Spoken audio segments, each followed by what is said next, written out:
सभासदों, माननीय उप सभापति जी, suo moto, honorable members, suo moto statement by Minister, suo moto statement by Minister Shri Piyush Goyal, please. Nothing is going on record. Important message. Honorable Chairman sir, I would like to apprise the House about the statement by the President of the United States of America on 30th July 2025 regarding applicable tariff on bilateral trade from 1st August 2025.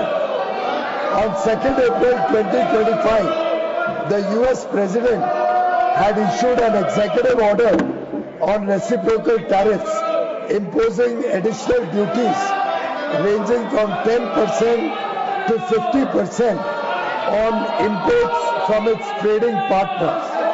A baseline duty of 10% has been effective from 5th April 2025. The additional duty on India was announced at 26%, including baseline tariff of 10%. Originally, the full country-specific additional duty was to be effective from 9th April 2025, but was postponed initially for 90 days on 10th April 2025 and further extended up to 1st August 2025.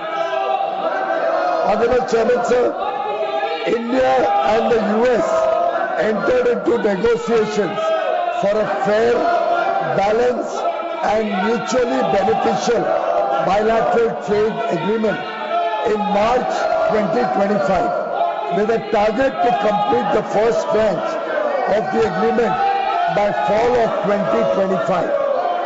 The two sides finalized the detailed terms of reference to enter into negotiations of the BTA on 29th March 2025 during the first physical round of discussions held at New Delhi.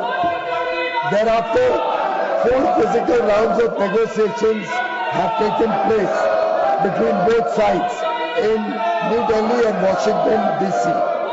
to work towards finalization of the BTA in accordance with the agreed terms of reference. In addition, there have been many virtual meetings between the two sides. Mr. Chairman, sir, the implications of the recent development are being examined by the government. The Ministry of Commerce and Industry is engaged with all stakeholders, including exporters and industry, for taking feedback of their assessment of the situation. The government attaches the utmost importance to protecting and promoting the welfare of our farmers, workers, entrepreneurs, exporters, MSMEs and all sections of industry. We will take all necessary steps to secure and advance our national interest.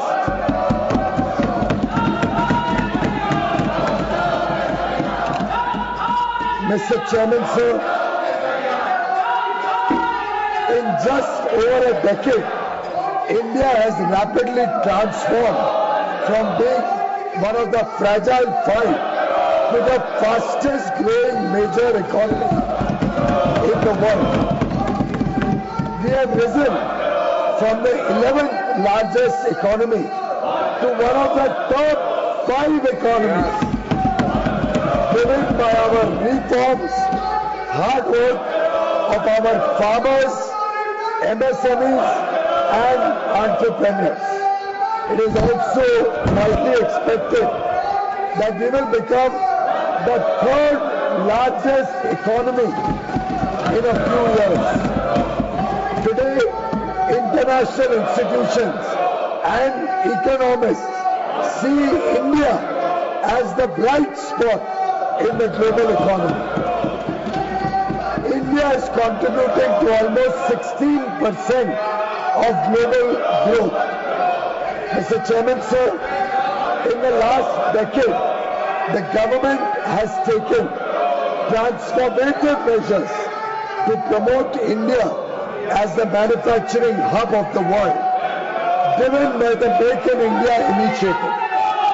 India's young, skilled and talented workforce is driving innovation and competitiveness of Indian industry. Our exports have steadily increased during the last 11 years. In an increasingly protectionist world, India has done mutually beneficial trade agreements with UAE, UK, Australia and EFTA countries. We are also committed to similar trade agreements with other countries. We are consistently working for the welfare of the farmers and Indian agriculture to promote prosperity and ensure food security. Dola ji, I warn you. Please come out. Please. Dola ji, please. Dola ji, bahar wahan se. Dola ji, don't disturb. Please. Don't disturb. Please. The government is confident that we will continue our fast-paced journey of inclusive growth and sustainable development towards the goal of Viksit Bharat 2047. Chairman sir, आत्मनिर्भरता की ओर भारत आत्मविश्वास के साथ बढ़ रहा है। बहुत बहुत धन्यवाद। अंग्रेजी में भी हिंदी में पढ़ना चाहिए। अंग्रेजी में भी पढ़ना चाहिए। अंग्रेजी पढ़ लिया। अंग्रेजी हिंदी में भी पढ़ना चाहिए। मैं पीछे से पढ़ लूंगा। आप जहां से पढ़ना हो। मैं सदन को 30 जुलाई 2025 को अमेरिकी राष्ट्रपति द्वारा 1 अगस्त 2025 से द्विपक्षीय व्यापार पर लागू होने वाले टैरिफ के विषय पर दिए गए वक्तव्य के बारे में अवगत कराना चाहता हूं। 2 अप्रैल 2025 को अमेरिकी राष्ट्रपति ने रेसिप्रोकल टैरिफ पर एक एग्जीक्यूटिव ऑर्डर जारी किया था, जिसके तहत अपने व्यापारिक साझेदारों से आयात पर 10% से 50% तक एडिशनल ड्यूटी लगाने की बात कही गई थी। 10% की बेसलाइन ड्यूटी 5 अप्रैल 2025 से लागू हो गई थी। भारत पर एडिशनल ड्यूटी 10% के बेसलाइन टैरिफ सहित कुल 26% की घोषणा की गई थी। मूल रूप से full country specific additional tariff 9 अप्रैल 2025 से प्रभावी होने वाला था, लेकिन इसे शुरू में 10 अप्रैल 2025 को 90 दिन के लिए स्थगित कर दिया गया और बाद में 1 अगस्त 2025 तक और बढ़ा दिया गया। सभापति महोदय, भारत और अमेरिका ने मार्च 2025 में एक न्यायपूर्ण, संतुलित और पारस्परिक रूप से लाभकारी द्विपक्षीय व्यापार समझौते BTA के लिए बातचीत शुरू की, जिसका लक्ष्य 2025 के फॉल यानी अक्टूबर-नवंबर 2025 तक समझौते के पहले चरण को पूरा करना था।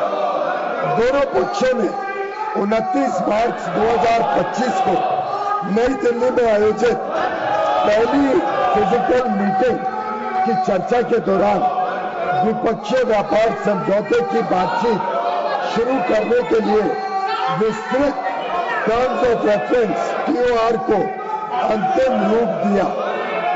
इसके बाद दोनों पक्षों के बीच नई दिल्ली और वॉशिंगटन DC में 4 दौर में फिजिकल मीटिंग्स हुई है, ताकि निर्धारित टर्म्स ऑफ रेफरेंस के अनुसार द्विपक्षीय व्यापार समझौते के अंतिम रूप के लिए काम किया जा सके। इसके अलावा दोनों पक्षों के बीच कई वर्चुअल बैठकें भी हुई है। अध्यक्ष महोदय, सरकार हालिया घटनाक्रम से होने वाले प्रभावों का परीक्षण कर रही है।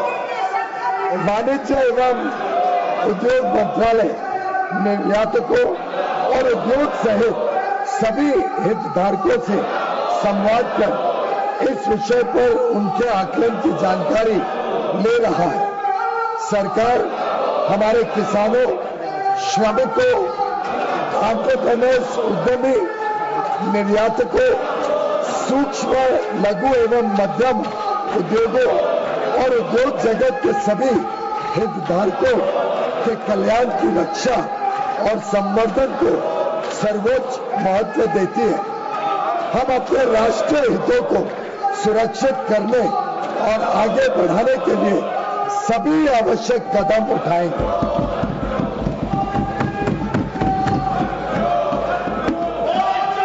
अध्यक्ष महोदय, मात्र एक दशक से भी कम समय में भारत फ्रैजाइल 5 अर्थव्यवस्थाओं में से निकलकर दुनिया की सबसे तेजी से बढ़ती प्रमुख अर्थव्यवस्था बन गया है।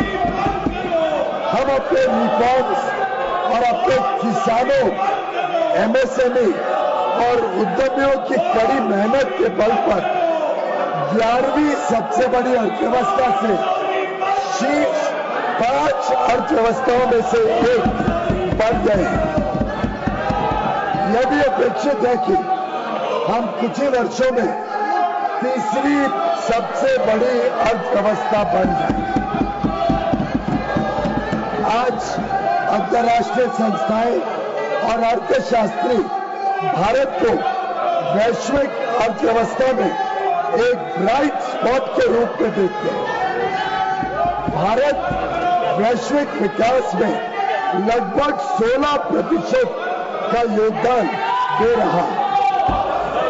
अध्यक्ष महोदय, पिछले दशक में सरकार ने भारत को विश्व के विनिर्माण केंद्र के रूप में बढ़ावा देने के लिए मेक इन इंडिया के अंतर्गत परिवर्तनकारी कदम उठाए हैं। भारत की युवा कुशल और प्रतिभाशाली वर्कफोर्स भारतीय उद्योग की इनोवेशन और प्रतिस्पर्धा की क्षमता को निरंतर मजबूत कर रही है। पिछले 11 वर्षों के दौरान हमारे निर्यात में भी लगातार वृद्धि हुई है।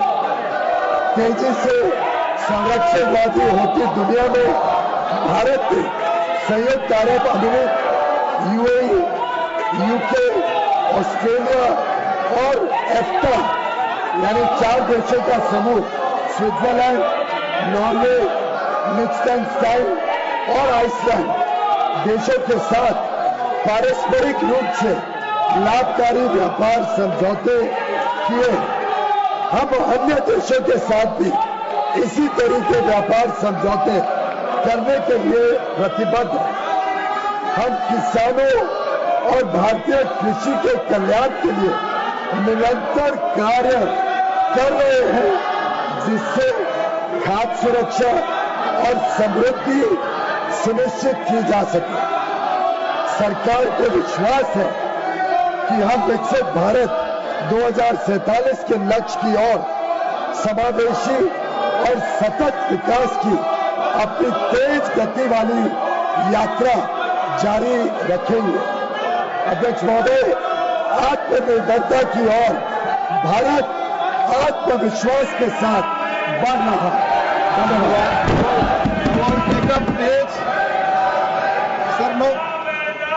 Honorable members, please, I draw your attention to Rule 251 of the Rules of Procedure and Conduct of Business in the Council of State, which permits a minister to make a statement on a matter of urgent public importance with the stipulation that no question shall be asked at the time of the statement is made. Please, no. The statement just delivered by the Honorable Minister addresses a critical issue of international economic relations. I urge Honorable members to recognize the gravity of this matter and the broader national interest at stake and to extend their full cooperation by maintaining the decorum of the House. No questions, please. Sir, ये व्यवस्था नहीं है। मैंने स्पष्ट कर दिया, rule के तहत आप कोई क्वेरी नहीं पूछ सकते, clarifications. The House stands adjourned to meet at 11 a.m. on Friday, the 1st August 2025.